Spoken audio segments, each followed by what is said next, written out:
On ne peut pas évidemment dire qu'on fait la guerre pour le pétrole, pour le gaz, pour le fric, etc.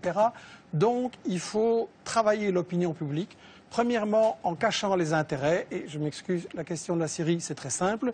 Il y a du pétrole, il y a du gaz, il y a des gazoducs, il y a des projets énormes en dessous de la Méditerranée qui intéressent Israël, tiens. Et quand on voit que Total et le Qatar, maintenant en Libye, se partagent le gaz, il ne faut pas faire un dessin. Le deuxième grand principe de la propagande de guerre, c'est de cacher l'histoire.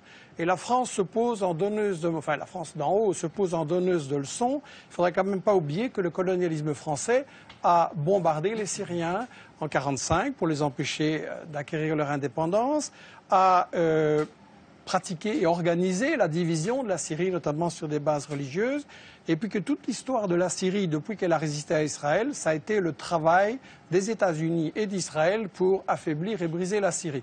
Et Roland Dumas disait il n'y a pas longtemps qu'il y a 2 ans, on lui avait dit à Londres, on prépare quelque chose contre la Syrie, est-ce que tu veux en faire partie? Il avait dit non, 2 ans avant les manifestations. Ces deux camps qui s'affrontent. Moi, je vais vous dire quelque chose. J'étais il y a 2 ans à peu près, avant que les hostilités commencent en Syrie. Je me trouvais en Angleterre par hasard pour d'autres choses, pas du tout de la Syrie. J'ai rencontré des responsables anglais. Et quelques-uns qui sont mes amis m'ont avoué, en me sollicitant, qu'il se préparait quelque chose en Syrie. C'était en Angleterre et pas en Amérique. L'Angleterre préparait l'invasion des rebelles en Syrie. Et on m'a même demandé à moi, sous le prétexte que j'étais ancien ministre des Affaires étrangères, si je participerais comme ça. J'ai évidemment dit le contraire. J'ai dit, écoutez, moi, je suis français, ça ne m'intéresse pas. Mais c'est pour dire que cette opération vient de très loin. Elle a été préparée, conçue, organisée. Dans quel but Excusez-moi, dans quel but? L'idée de renverser Bachar, c'était quoi le but? La finalité? Mais dans le but très simple, de destituer le gouvernement syrien, parce que dans la région, il est important de savoir que ce régime syrien a des propos anti-israéliens.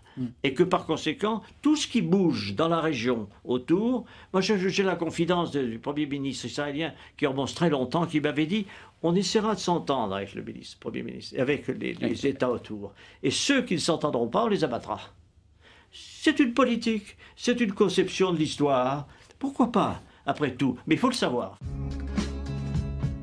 Le troisième grand principe de la propagande de guerre, c'est qu'il faut absolument, quand on a décidé d'attaquer pour le pétrole, le gaz ou le fric, il faut absolument diaboliser l'adversaire. Et donc là, on a droit à toute une série d'histoires. Et celui qui dit, moi je sais, qui dit ici, je sais tout ce qui se passe en Syrie, je n'ai aucune certitude, pour moi c'est un charlatan. Je pense qu'il n'y a pas de guerre propre, je pense qu'on a vu des atrocités des deux côtés.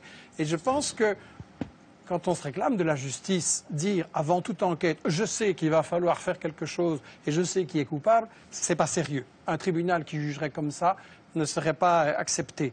Sur la question des armes chimiques, c'est évidemment intolérable. Je voudrais juste poser la question à ceux qui connaissent bien les États-Unis.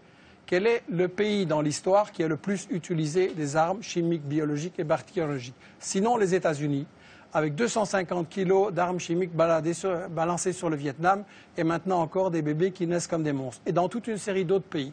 Donc si Obama trouve que les armes chimiques c'est intolérable, il ne doit pas aller très loin pour punir les coupables. Le quatrième grand principe de la propagande de guerre, c'est qu'il faut toujours se présenter comme défendant les victimes. On fait toujours des guerres soi-disant humanitaires.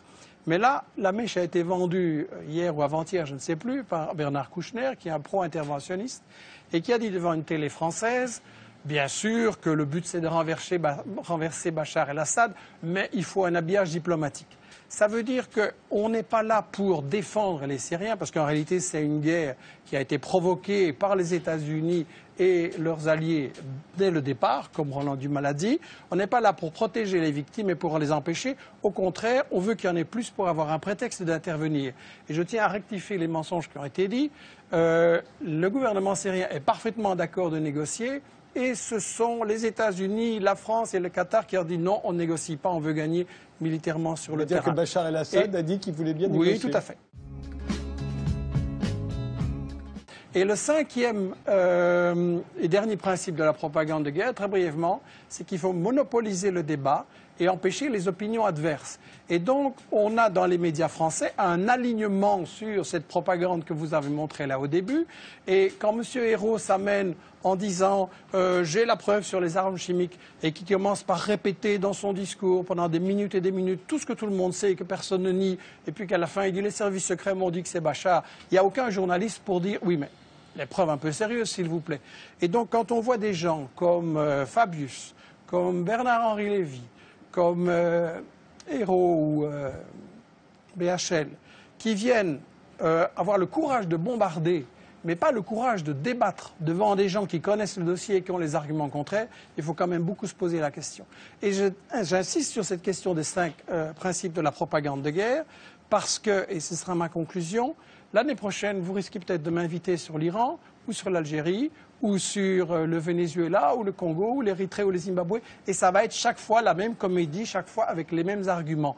Il n'y a pas de guerre vraiment humanitaire, il y a toujours des intérêts pour le fric, il y a toujours des intérêts pour les matières premières, et il est temps quand même qu'on se dise, si on veut une humanité solidaire et mettre fin aux guerres, il faut voir qui provoque ces guerres. Vous me dites, oui, mais ça permettrait d'amener la démocratie en Syrie. Ça, je m'excuse, c'est une farce. Vous êtes en train de construire une démocratie en Syrie avec l'aide d'Israël qui massacre les Palestiniens et qui nie toute démocratie pour les Palestiniens, avec l'Arabie saoudite qui est un des régimes les plus féodaux et les plus répressifs de la planète, avec le Qatar dans lequel, si on écrit un poème pour la démocratie, on a prison à perpétuité. C'est de la comédie, l'idée que les États-Unis, Israël et leurs alliés voudraient soi-disant amener la démocratie là-bas. Vous avez fait semblant que c'était le problème du pétrole en Syrie. Ne faites pas la bête. Vous savez quand même très bien que la question, c'est le gaz en dessous de la Méditerranée, le gazoduc qui passe, qui est le projet du Qatar pour approvisionner l'Europe, et la Syrie est dans le chemin.